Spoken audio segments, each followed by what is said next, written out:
Como tú y yo, muchos mexicanos están emocionados por el Mundial. Sabemos quiénes son los seleccionados del Piojo, contra quién se enfrentará la selección y hasta ya marcamos en un calendario los días que hay partidos para que no se nos olvide por nada del mundo. Estamos listos para apoyar a México. Tenemos la playera bien puesta y la ilusión de que esta vez nos va a ir mejor, de que en esta ocasión no nos van a meter goles, avanzaremos a las siguientes rondas y en una de esas conquistaremos la anhelada copa.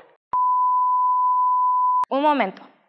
Si el Mundial no ha empezado, ¿por qué vamos perdiendo el partido más importante de México? El fútbol mexicano tiene malos manejos, corrupción y en consecuencia está mal dirigido y representado por personas con contactos, pero con poco talento, muy similar a la política en México. El fútbol y la política tienen más cosas en común de las que imaginamos, y si transformamos los últimos 18 meses a un partido, la cosa iría más o menos así.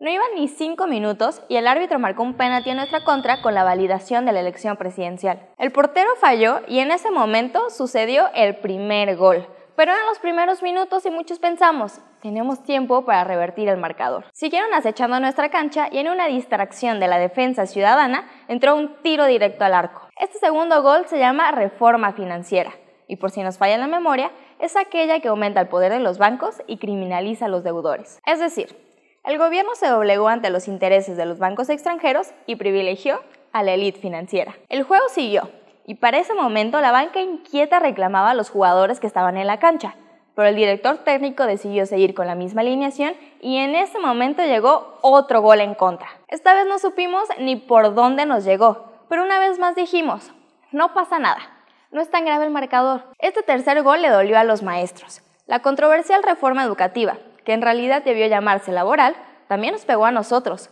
porque entre otras cosas, al ser autónomas las escuelas, los que pagamos teléfono, agua, luz y mantenimiento de ellas, somos nosotros. Este gol molestó en serio, se hizo tanto ruido que pensamos que las cosas en la cancha podían cambiar a nuestro favor.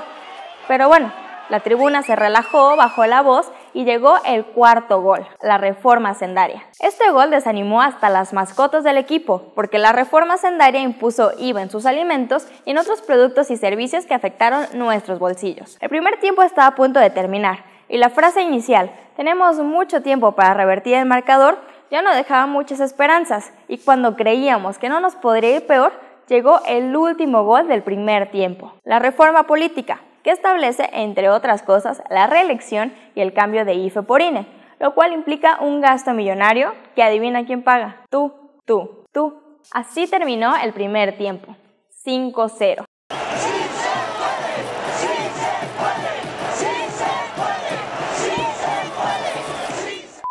¿No estás cansado de ese grito de sí se puede? Que más que un grito de batalla, es una porra a la impotencia. Talento y recursos tenemos de sobra. Sustituyamos ese distante e impersonal C de la frase por una afirmación que nos ponga en el centro. Sí puedo, sí podemos. La potencia y la capacidad de transformación hay que dejar de buscarla fuera y empezar a buscarla dentro de nosotros mismos.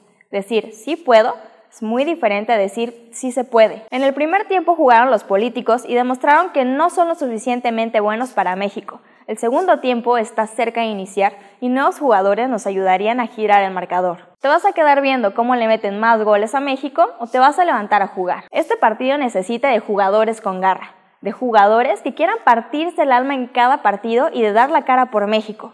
De esa misma clase de jugadores que no les importa la historia pasada y que se echan la responsabilidad en los hombros de cambiar la historia y de ganar mundiales. En las próximas fechas, mientras disfrutamos del mundial, no dejemos que nos hagan otro madruguete aprobando leyes sin nuestro consenso. A nuestro partido le falta el segundo tiempo. Vayamos con todo al frente, con una delantera imparable y alzando la voz. Pide la bola, hazte notar, desmárcate y empieza a anotar. México te necesita en la cancha, no te quedes en la banca.